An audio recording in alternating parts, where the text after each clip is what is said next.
Let's review today how to fine-tune Qwen 3.5 medium-sized models using Unsloth AI. We will provide all the technical details step by step: fine-tuning, inference, low-level technical intricacies, and more.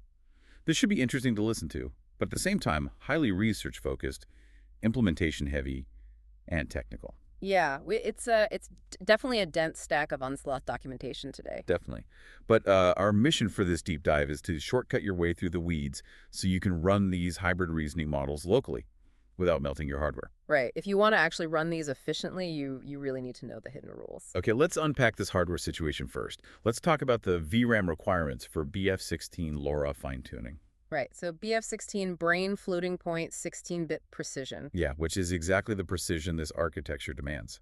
The small series actually scales pretty efficiently, right? Surprisingly, well, yeah. You can run the 0.8 billion parameter model on just 3 gigabytes of VRAM. Wow, that's nothing. Exactly. And it gradually climbs up to about 22 gigabytes for the 9 billion model. But then you hit the massive 35B A3B MOE model. Right, the mixture of experts. And suddenly you're staring at a 74 gigabyte VRAM requirement. Yeah, that MOE architecture routes your prompt to specialized subnetworks instead of activating the whole model, which takes space. So naturally, looking at that massive 74 gigabyte footprint, you might think, hey, I'll just use a 4-bit LoRa setup to save space. What's fascinating here is that 4-bit QLoRa training is explicitly not recommended for any Qwen 3.5 models at all. Wait, really?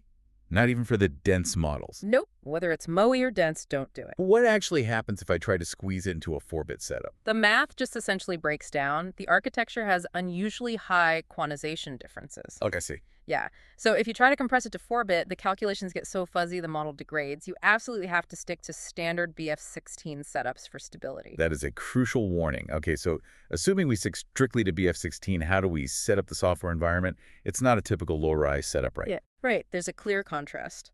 Now, for both standard and MOE setups, you absolutely need Transformers version 5. Older versions will just fail. Fail right out of the gate. But for a standard dense model LoRa, you just need typical VLM dependencies. Libraries like Torch Vision. The MOE fine-tuning is a different beast. Exactly. It leverages specific Unsloth MOE kernels. You have to actively toggle those using the Unsloth backend environment variable. Got it. And what about the routing during training? Good catch. You must explicitly keep the router layer fine-tuning disabled.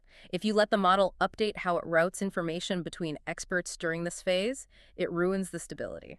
Makes perfect sense. You lock down the routing while you teach the experts new tricks. Exactly. Now, moving from training to inference, here's where it gets really interesting, because the inference configurations aren't just plug and play. Not at all. Because it's a hybrid model, your generation parameters have to shift drastically depending on the mode.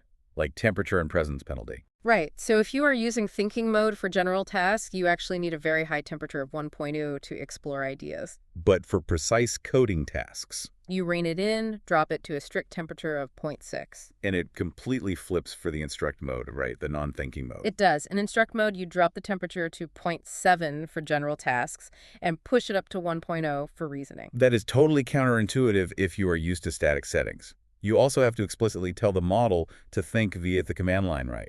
Yes, you pass a specific flag, --chat template corgs, followed by enable thinking, true, or false, obviously. And reasoning is disabled by default on the small series models. Exactly. If you don't explicitly pass that true flag, you get 0 reasoning capabilities on those. So what does this all mean?